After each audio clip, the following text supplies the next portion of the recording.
একটি মেয়ের গর্ভের সন্তানের 3 মাস হওয়ার আগেই গর্ভের বাচ্চা নষ্ট করে ফেলে, তাহলে কি সে গুনাহগার হবে? অ্যাক্সিডেন্টের কারণে আমার পায়ে প্লাস্টার লাগানো হয়েছে, এটা ভেজানো যাবে না, এমত অবস্থায় গোসল ফরজ হলে কি করব। আমার ঠান্ডাজনিত সমস্যা আছে, ঠান্ডা পানি দিয়ে অজু করলে সমস্যা হয়, তায়াম্মুম করা যাবে কি না। দাঁতে ক্যাপ লাগানো হয়েছে, এর উপর দিয়ে কুলি করলে কি অজু গোসল হবে? প্রাণীর ছবি আঁকার কাজ করতাম, এখন এটা ছেড়ে দিতে চাই, কিন্তু স্বামী চায় এটা করি, এক্ষেত্রে স্বামীর কথা মানতে বাধ্য। চলুন তাহলে আর দেরি না করে যে সমস্ত প্রশ্ন আমাদের কাছে চলে এসেছে ইতিমধ্যে সেগুলোর উত্তর দেওয়ার ফলে আমরা প্রবেশ করি। অ্যাক্সিডেন্টের কারণে আমার পায়ে প্লাস্টার লাগানো হয়েছে, এটা ভেজানো যাবে না, এমত অবস্থায় গোসল ফরজ হলে কি করব।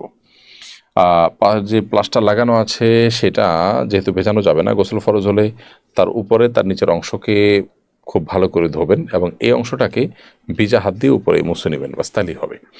এখন কতটা উপরে পানি দিলে তো এখানে চলে আসবে, তাহলে সেক্ষেত্রে হাত হলে এভাবে খাড়া করে রাখবেন, পা হলে ওইভাবে পজিশন করবেন যাতে করে ধুইতে গিয়ে যেন ব্যান্ডেজের ভিতরে পানি না যায়। তো ব্যান্ডেজের বাইরের যে অংশগুলো আছে সেগুলো আপনাকে ধুইতে হবে, আর ব্যান্ডেজের অংশটাতে এসে ভিজা হাত দিয়ে উপরে মুছে নিলেই চলবে, মাসা করে নিলে চলবে। শিবলি শেখ এআইডি থেকে আপনি লিখেছেন, আমার বিয়ে পড়ানোর সময় 3 নম্বর কবুল বলার সময় আমি অন্য শব্দ বলি, তখন হুজুর সেটা 3 নম্বর কবুল ধরে নেয়, এতে কি আমার বিয়ে সঠিক হয়েছে যেখানে দুই পরিবারের লোক উপস্থিত ছিল? কবুল একবারও যদি আপনি বলেন তাতেও আপনার বিবাহ বিশুদ্ধ হয়ে গেছে, অতএব আপনি এটা নিয়ে অরিড থাকার কোনো প্রয়োজন নেই। আমার ঠান্ডাজনিত সমস্যা আছে, ঠান্ডা পানি দিয়ে অজু করলে সমস্যা হয়, তায়াম্মুম করা যাবে কি না। ভাই, ঠান্ডাজনিত সমস্যা যদি এই পর্যায়ের হয় যে অজু করলে আপনি ভয়াবহ অসুস্থ হয়ে যান, এই অসুস্থ থেকে আর আরোগ্য লাভের কোনো উপায় থাকে না, মুমূর্ষু হয়ে যান এবং গরম পানিতেও আপনার কাজ হয় না, তাহলে সেক্ষেত্রে তায়াম্মুম করলে আপনার চলবে। সাধারণত এরকম পর্যায়ে যায় না, সাধারণত একটু কষ্ট হয়, হয়তো ঠান্ডা লাগে, তাহলে সেক্ষেত্রে আপনি গরম পানি ব্যবহার করেন, একটু কষ্ট করেন, তাহলে অজু করতে পারেন। অর্থাৎ পানি ব্যবহার করার সক্ষমতা যতক্ষণ থাকবে, যে কোনো উপায় যতক্ষণ মতো ওপেন থাকবে ততক্ষণ তো আপনাকে পানি ব্যবহার করে উজু করতে হবে। যখন পানি ব্যবহার করে উজু করা সম্ভবপর হবে না কোনো কারণে, একদম নিরুপায় হয়ে যাবেন, তখন আপনি তায়াম্মুম করলে চলবে। এক মেয়ের সাথে আমার সম্পর্ক ছিল, বিয়ের পরেও সে কথা বলতে চায় আমার সাথে, স্বামী নাকি অনেক সমস্যা করে, সে এগুলো আমার সাথে শেয়ার করে, আমি কি তার সাথে এভাবে সম্পর্ক রাখতে পারবো? না। বিবাহের একজন মেয়ের সাথে বিবাহ আপনার হোক না হোক, তার বিবাহ হোক বা না হোক, বিবাহ বহির্ভূতভাবে সম্পর্ক করা আপনার জন্য উচিত নয়। এমনকি তার স্বামীর সমস্যা থাকলে সেটা তার অভিভাবককে বলবে, তার বাবা মাকে বলবে, ভাই বোনকে বলবে, এমন কাউকে বলবে যাদেরকে বলে সমস্যা হবে, সমাধান হবে। আপনাকে বললে সেটা আপনার যদি দুর্বলতা কাজ করে, সিম্প্যাথি কাজ করে, তাহলে এটা শয়তানি একটা ওয়াসওয়াসা, শয়তানের একটা রুট, যেটা দিয়ে আপনাকে সে গুনাহে লিপ্ত করতে চায়। বিধায় আল্লাহর ভয় এখান থেকে বেঁচে আসার চেষ্টা করতে হবে। বাসায় বিড়াল আছে, কদিন পর পর বাচ্চা হয়, এই জন্য আমাদের অনেক ঝামেলা হয়, আমরা চাই এটার প্রজনন ক্ষমতা বন্ধ করতে, করা যাবে কিনা? হ্যাঁ, পশু পাখির যদি এরকম সন্তান অতিরিক্ত হওয়ার ফলে আপনি তাদের জন্ম নিয়ন্ত্রণ করতে চান, প্রজনন ক্ষমতা বন্ধ করতে চান, সেটি জায়েজ আছে। কারণ মানুষের জন্য যেটি নিষেধ, এক্ষেত্রে পুরুষের ক্ষেত্রে সেটি নিষেধ নয়, কারণ মানুষের ক্ষেত্রে যে কারণটা রয়েছে এখানে সেই কারণটা কিন্তু নেই। মোর্শেদ আলম চৌধুরী আপনি লিখেছেন, ইচ্ছে করে কেউ গর্ভস্থ শিশু নষ্ট করলে কি গুনাহ হবে? অবশ্যই গুনাহ হবে। গর্ভস্থ শিশু নষ্ট করা আর মানুষ হত্যা করা একই কথা। আল্লাহ সুবহানাহু ওয়া তাআলা বলেছেন, ওয়াইদাল মাউউদাতু সুইলাত বিআইয়িযিম মিন কুতিলাত, মাতৃ গর্ভে থাকা সন্তানকে কেন হত্যা করা হলো, বা মেয়ে হিসাবে জন্ম গ্রহণকারী নারীকে কেন হত্যা করা হলো, কিয়ামতের ময়দানে যখন জিজ্ঞাসা করো, সেই কথা তোমরা স্মরণ করো, সেই মুহূর্তের কথা তোমরা স্মরণ করো। অতএব সন্তান গর্ভস্থ থাকলে তার মধ্যে যদি প্রাণ চলে আসে, হার্টবিট চলে আসে, তারপরে সেই সন্তান নষ্ট করা আর মানুষ হত্যা করা একই কথা। আর যদি হার্টবিট নাও আসে, তারপরেও কোনো যৌক্তিক বা আপনার একান্ত নিরুপায় হয়ে যদি এটা করে না লাগে, তাহলে সেক্ষেত্রে এইভাবে বাচ্চা নষ্ট করলে গুনাহগার হবেন সমস্ত উলামা কেরামের ঐক্যমতে। হিন্দু নারী দিয়ে বাসায় কাজ করানো যাবে কিনা? হ্যাঁ, অবশ্যই হিন্দু নারী বা অন্য ধর্মাবলম্বী নারীরা মুসলমানদের বাসায় কাজ করতে পারে। সেক্ষেত্রে অন্যান্য বাসায় মেয়েদের দিয়ে কাজ করাতে হলে শরিয়ার যে শর্তগুলো রয়েছে, বাসার পুরুষরা তাদের নজর হেফাজত করবেন, পর্দা পরিপূর্ণভাবে করবেন, এই বিষয়গুলো যদি মেনটেন করা যায় তাহলে সেটি জায়েজ আছে।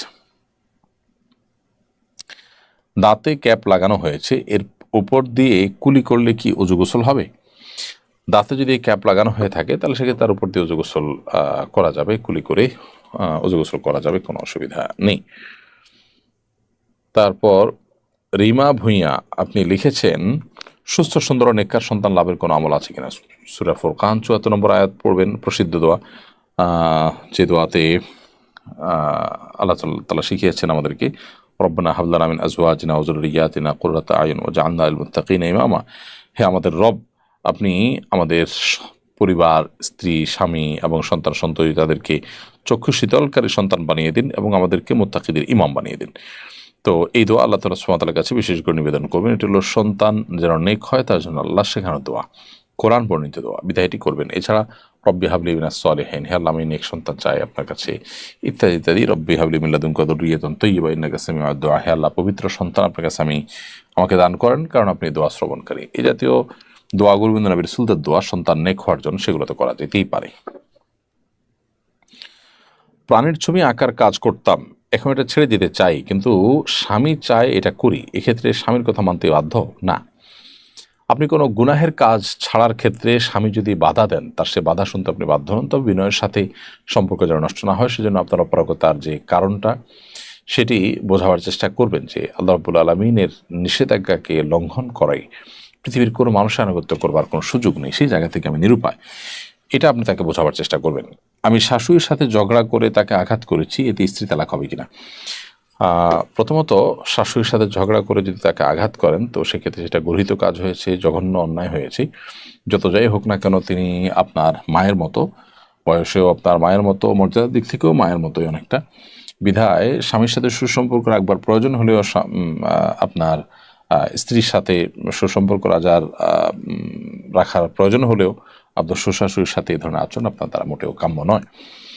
তাছাড়া তর্কের খাতিরে ঝগড়ার কারণে কাউকে শরীরে আঘাত করা, এটা তো সাধারণভাবেই অবিচার বা অন্যায়, সেটা একটা ভিন্ন বিষয়, কিন্তু এর ফলে আপনার স্ত্রী আপনার সাথে তালাক হয়ে যাবে না বা আপনার থেকে বিচ্ছিন্ন হয়ে যাবে না।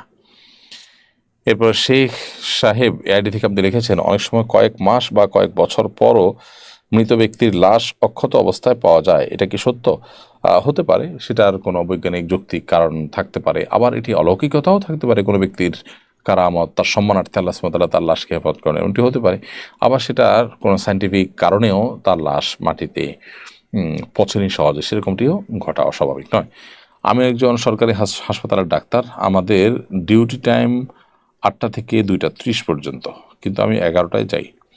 ঊর্ধ্বতন কর্মকর্তারা জানান, তাদের কোনো আপত্তিও নেই, এটা কি আমার জন্য জায়েজ আছে? একটা হলো যে ঊর্ধ্বতন কর্মকর্তারা কিছু বলতে পারছেন না, বলার কোনো সুযোগ নাই, সেটা। আরেকটা হলো যে তারা আপনার প্রতি খুব আন্তরিক, বন্ধু বান্ধবের মতো, অথবা এগুলো দেখেও তারা না দেখার ভান করে থাকেন, এটা তাদের ঢিলামের অংশ। এগুলো যদি হয় তাহলে সেক্ষেত্রে আপনার এই সুযোগ না জায়েজ হবে না। আর যদি আপনার কর্তৃপক্ষ তারা মালিক বা মালিকের রিপ্রেজেন্টেটিভ হন এবং প্রতিষ্ঠানের স্বার্থেই তারা এটাতে সম্মত যে হ্যাঁ আপনি এখানে কম ডিউটি করলেও চলবে, তাহলে সেটা ভিন্ন কথা। অর্থাৎ এখানে যারা ঊর্ধ্বতন কর্মকর্তা আছেন তারা, আপনি সরকারি হসপিটালের কথা বলেছেন, তারা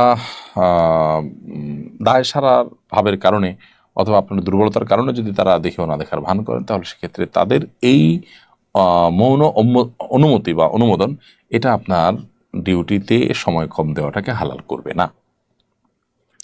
আমার উপর যতটুকু ট্যাক্স আসে আমি তা আদায় করতে প্রস্তুত, কিন্তু উকিল বলেন আমরা আপনার ইনকাম কম দেখাবো, বিনিময়ে আমাকে এত টাকা দিবেন। আমি বেশি ট্যাক্স দিতে রাজি ছিলাম, কিন্তু ঘুষ দিতে রাজি ছিলাম না, তাই আমি এ দাবি প্রত্যাখ্যান করি। ফলে তারা আমার নামে বিভিন্ন মিথ্যা অপবাদ জড়িয়ে মিথ্যা মামলায় আমাকে ফাঁসিয়ে দেয় এবং আমার কাছে বড় অঙ্কের টাকা দাবি করে। বাধ্য হয়ে আমি তাদেরকে টাকা দিই, এদিকে আমার গুনাহ হবে না। আপনার গুনাহগার হবেন না, বরং আপনি আল্লাহ তাআলাকে সবের ভাগীদার হবেন, কারণ আপনি হারাম থেকে বাঁচার জন্য সংগ্রাম করেছেন, চেষ্টা করেছেন। অবশ্য আপনি একটু কৌশলী হয়ে চেষ্টা করলে হয়তো আপনার এই পরিণতি হতো না। আমির হোসেন আপনি লিখেছেন, আমার বউ আমার মায়ের গায়ে হাত তোলে, ইন্না লিল্লাহ। আমার মা রাগ করে নিজের গায়ে আগুন লাগিয়ে দেয়, এখন আমার করণীয় কি? উল্লেখ্য আমার মায়ের কিছু দোষ ছিল।